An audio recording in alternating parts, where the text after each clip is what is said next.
before. The outgoing Prime Minister Boris Johnson will this week urge Britain not to give up on net zero.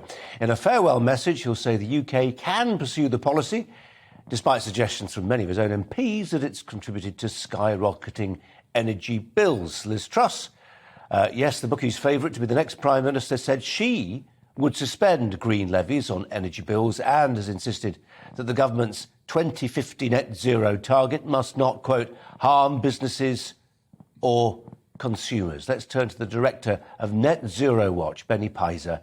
Benny, welcome to you. I just wonder to what extent you feel Boris Johnson owns this idea of net zero by 2050. After all, it was his predecessor, Theresa May, who enshrined it in law. Yeah, it would be nice to think it's just Boris Johnson's pet idea. I'm afraid it is an all-party consensus, and that makes it so difficult for anyone to acknowledge that it is adding significantly to the energy cost crisis. I'm afraid the next Prime Minister will almost be paralyzed as a result of this obsession with net zero. But to be clear, I mean, we're not suggesting, are we, that anything other than the crisis in Ukraine is the principal source of our current woes over energy costs?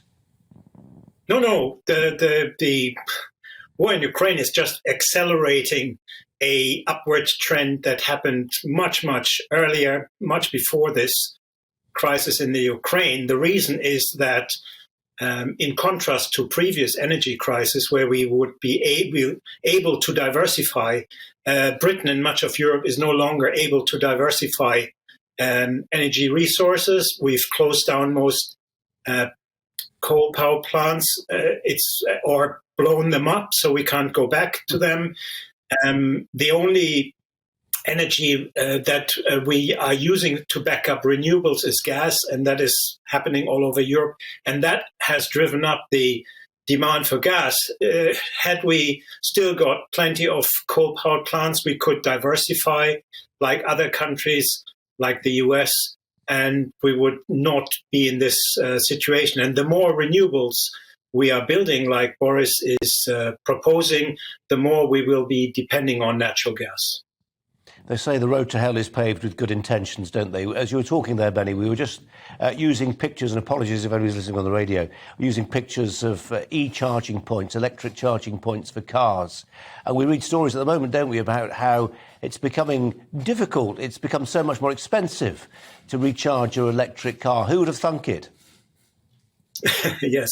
Yeah, I read that nowadays it's more expensive to drive an electric car than a normal petrol car. And that is only going to get worse as electricity prices go up. So I'm afraid the Conservative government is deeply divided on net zero.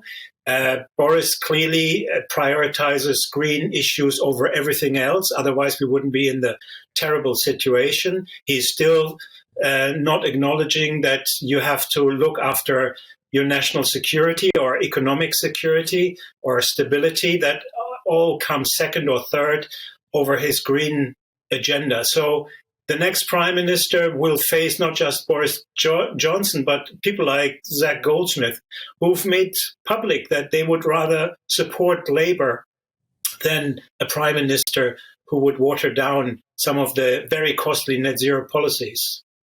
Benny, just something to just amplify a point you made a moment ago, and I don't doubt it's true. In fact, I seem to remember images suggesting it is true, but you were saying that power stations have been blown up lest we start to backslide. Yeah, absolutely. I mean, in contrast to other European countries like Germany, which are going back to old mothballed coal power plants, they still exist. You can still reopen them, or nuclear power plants.